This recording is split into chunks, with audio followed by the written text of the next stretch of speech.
Welcome back na naman dito sa aking channel. Panibagong araw, panibagong video na naman tayo ngayon. May ibabahagi na naman ako sa inyo ngayon na ritual. Ito'y simpleng gabay at simpleng pamamaraan. At kung bago sa channel ko, ay huwag niyo pong kalimutang mag-subscribe at pindutin ang notification bell para palagi kayong updated sa mga bago kong videos. Ikaw ba ay bigla na lang hiniwalayan ng partner mo at hanggang ngayon ay mahal na mahal mo pa rin siya? At gusto mo na magkabalikan o magkaayos kayong dalawa? Gusto mo ba na sa pagbalik niya ay mas lalong maaakit at mahuhumaling siya sa'yo? Kaya kung gusto mo na maging ganun ang partner mo, gawin mo itong ritual na ituturo ko sa inyo ngayon.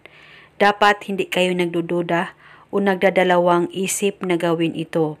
Nang sa ganun, manumbalik ang sobrang pagmamahal niya sa'yo at manumbalik ang sweetness ninyo sa isa't isa.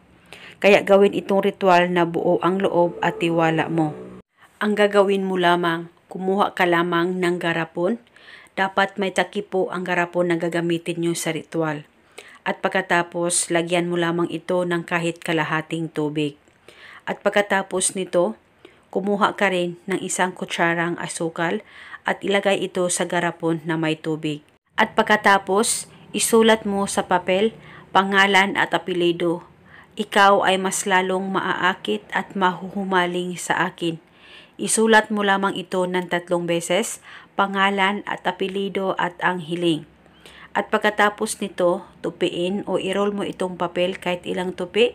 At pagkatapos, ilagay ito sa garapon na may asukal. At nang malagay o masilid mo na ito, kumuha ka lamang ng kahit kaunting asin at ilagay mo rin ito sa garapon na may asukal at papel.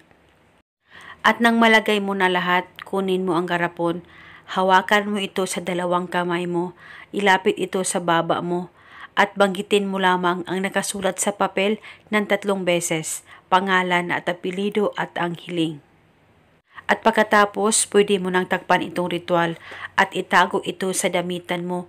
Itago ito pang matagalan at hindi na po ito kailangan pang bulungan mo araw-araw. At itago ito hanggang kailan mo gusto. At kahit maging okay na kayong dalawa ng partner mo, ay mas mainam na wag mo itong itapon, basta itago ito pang matagalan at paniguradong manumbalik ang sweetness ninyo sa isa't isa. At pwedeng gawin itong ritual sa kahit na anong araw o oras na gusto mo. At kung kayo ay may katanungan, mag-comment lang po kayo sa baba. At eto muna sa ngayon, maraming salamat po sa panonood. May God bless us all.